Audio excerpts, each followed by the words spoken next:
और अब बात करेंगे बिहार चुनाव की, जिसमें महज अब कुछ महीनों का ही समय शेष बचा है। इस चुनाव में महागठबंधन और एनडीए के बीच कड़ी टक्कर देखने को मिलने वाली है। चुनाव बड़ा है, इसलिए तैयारियां अभी से शुरू हो चुकी हैं। इसी क्रम में आज कांग्रेस ने बिहार में महिलाओं को साधने के लिए बड़ा ऐलान कर दिया। कांग्रेस ने ऐलान किया है कि बिहार में महागठबंधन की सरकार बनने पर प्रदेश की महिलाओं के लिए हर महीने 2500 रुपए देंगे। इस योजना का नाम रखा गया है माई बहन मान योजना। तो चुनावी साल में कांग्रेस का यह बड़ा ऐलान 2500 रुपए महिलाओं को देने का वादा कांग्रेस ने किया है और यह पहली बार नहीं है। कांग्रेस इससे पहले तमाम चुनावों में महिलाओं को लुभाने के प्रयास करती नजर आई। हालांकि कुछ खास फायदा कांग्रेस को मिलता नजर नहीं आया। लोकसभा चुनावों में भी कांग्रेस ने मुफ्त की रेवड़ी बांटने का ऐलान किया। इसके अलावा कर्नाटक, हरियाणा चुनावों में भी कांग्रेस का फ्री बीज कल्चर जो है वो देखने को मिला। और अब एक बार फिर बिहार में कांग्रेस ने अपना दांव चला है। महिलाओं को 2500 रुपए देने का ऐलान किया है। अगर महागठबंधन की सरकार बनती है तो माई बहन मान योजना चलाई जाएगी और महिलाओं को 2500 रुपए कांग्रेस देगी।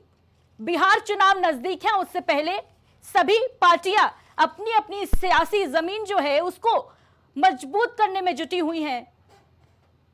जीत की आस में एक से बढ़ के एक ऐलान, और कांग्रेस ने यह ऐलान किया है 2500 रुपए महीना महिलाओं को दिया जाएगा। कि इसके प्ले कार्ड में लिखा हुआ है कि हम महागठबंधन की सरकार बनाएंगे तो हम ये योजना पूरे ताकत के साथ अपनी महिलाओं को ताकत देना चाहते हैं और महागठबंधन सरकार बनने पर इनको हम गारंटी देंगे 2500 रुपये।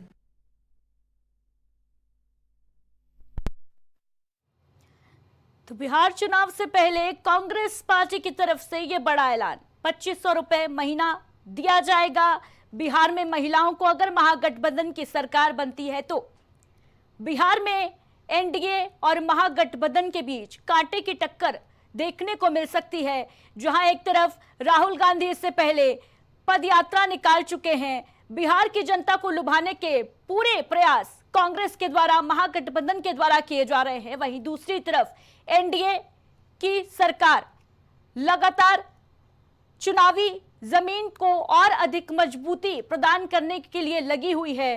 प्रधानमंत्री मोदी से लेकर हर पार्टी का बड़ा चेहरा बिहार में जाकर योजनाओं का लाभ गिना रहा है। जनता तक कई सौगातें दी जा रही हैं केंद्र और प्रदेश सरकार के द्वारा, डबल इंजन की सरकार के द्वारा। वहीं दूसरी तरफ बिहार में महागठबंधन जो है वो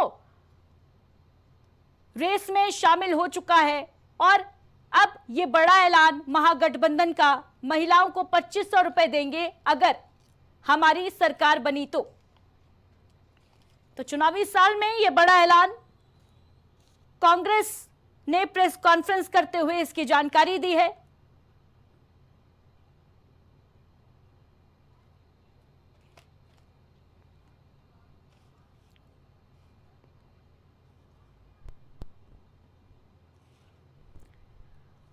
और इस खबर पर हमारे साथ कांग्रेस प्रवक्ता पंडित राज शर्मा जुड़ चुके हैं बिहार कांग्रेस से। राज जी, सबसे पहले तो प्राइम टीवी पर आपका बहुत बहुत स्वागत है। बिहार चुनाव नजदीक है और आपकी पार्टी ने यह बड़ा ऐलान कर दिया है फ्री बीज कल्चर, जिसको लेकर कांग्रेस जानी भी जाती है। इससे पहले भी कई बार कांग्रेस ने ऐसे ऐलान किए हैं। हरियाणा की बात की जाए, कर्नाटक की बात की जाए, चाहे लोकसभा की बात की जाए। क्या लगता है ये जो 2500 वाला ऐलान है, कितना फायदा मिलेगा आपकी पार्टी को?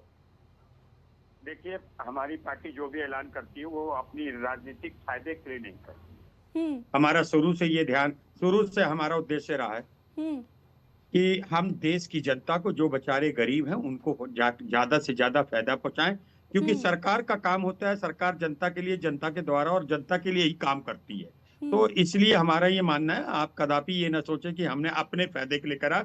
हम चाहते हैं देश की जनता, जो बेचारी गरीब है, जो जिसके पास साधन नहीं है, वो लोग अच्छे से कमाएं और उनको फायदा भी चाहिए। सरकार इसलिए होती है क्योंकि तमाम टैक्स लेते हैं हम लोग, सारे कामों के टैक्स लेते हैं, इतने टैक्स लेते हैं, और अगर उसका फायदा हम देश की गरीब जनता को दे दे तो मुझे लगता है इसमें किसी को गुरेज नहीं होनी चाहिए। ठीक है राज जी, बड़ी बात आप कह रहे हैं कि कांग्रेस जो है वो गरीबों के कल्याण के लिए काम करना चाहते हैं, इसीलिए इस तरीके का ऐलान कांग्रेस के द्वारा किया जा रहा है चुनाव से पहले। लेकिन इसका फायदा अगर बात की जाए हरियाणा की, वहां भी आपने ऐसा ही कुछ ऐलान किया था, लोकसभा चुनाव में भी ऐसा ही कुछ ऐलान किया था, लेकिन इसका फायदा पार्टी को मिलता नजर नहीं आया था। क्या वजह है कि जनता को भरोसा नहीं हो पाता है क्या कि कांग्रेस अगर जीतेगी तो हमें इस योजना का लाभ मिलेगा? देखिए आदित्य, राजनीति और इलेक्शन इसमें कई मायने होते हैं। ठीक है, अगर हमें हरियाणा में लगा, हो सकता है क्या हुआ वहां, गड़बड़ी हुई, क्या हुई, कैसे हुई, ये मैं इसमें नहीं जाना चाहता। लेकिन मैं बार बार कह रहा हूं, हम कोई आज 2014 से बनी हुई पार्टियां नहीं कि 2014 में ही सत्ता में आए। हमने सत्ता को देखा, देश की जनता ने हमें पसंद किया और 60-65 साल हमें सरकार में दिया। और इस बात का इसलिए दिया कि हम लोगों ने काम किया। 1947 में जब भारत आजाद हुआ था, आपको शायद, क्योंकि आप इतनी उम्र की नहीं है, छोटी हैं, आपको नहीं पता होगा 1947 में हमारे देश की क्या हालत थी, 1971 में क्या हालत थी। आज जो हमारा देश इस स्थिति में खड़ा है, ये पूर्व की सरकारों द्वारा काम किए हुए द्वारा खड़ा हुआ है। आप अगर ये सोचे कि नहीं आज की सरकार ने कर दिया इसलिए जनता पसंद कर रही, मैं इस बात से कतई इत्तेफाक नहीं रखना चाहूंगा। क्योंकि आज जो सरकार हमारी आसीन है देश के ऊपर, मुझे नहीं लगता कि जनता से इसने जो वादे किए थे और उन वादों पे खरी उतरी है। फिर मैं आपको दोबारा एक बार बात कहना चाहता हूं कि जो भी हमारी पार्टी करती है, वो पार्टी सिर्फ अपनी राजनीति की लाभ के लिए ही सिर्फ नहीं करती है। ठीक है राज जी, आखिरी प्रश्न मेरा रहेगा आपसे, एनडीए को कितनी बड़ी चुनौती के तौर पर आप देख रहे हैं इस वक्त बिहार चुनाव? देखिए, मैं एक बता दूं, मैं एनडीए को झूठ का पुलिंदा मानता हूं। ये जो झूठ बोलते हैं, इनके नेता झूठ बोलते हैं। मैं इस बात का कह सकता हूं कि इनके नेता जो 2014 से पहले जिस चीज का विरोध करते थे, इन्होंने वही चीज करी। ये आधार कार्ड का विरोध करते थे, आधार कार्ड करा। ये डिजिटल इंडिया का विरोध करते थे, अब डिजिटल इंडिया का गाते हैं। मुझे अच्छी तरह याद है 1986 में, आज मेरे नेता स्वर्गीय प्रधानमंत्री राजीव गांधी जी की पुण्यतिथि है। ये जब राजीव गांधी साहब 1986 में पहले एटीएम का दिल्ली में उद्घाटन करने जा रहे थे, तो याद रखिए कि भारतीय जनता पार्टी के नेता ही अर्धनग्न होकर बैलगाड़ी में जा रहे थे।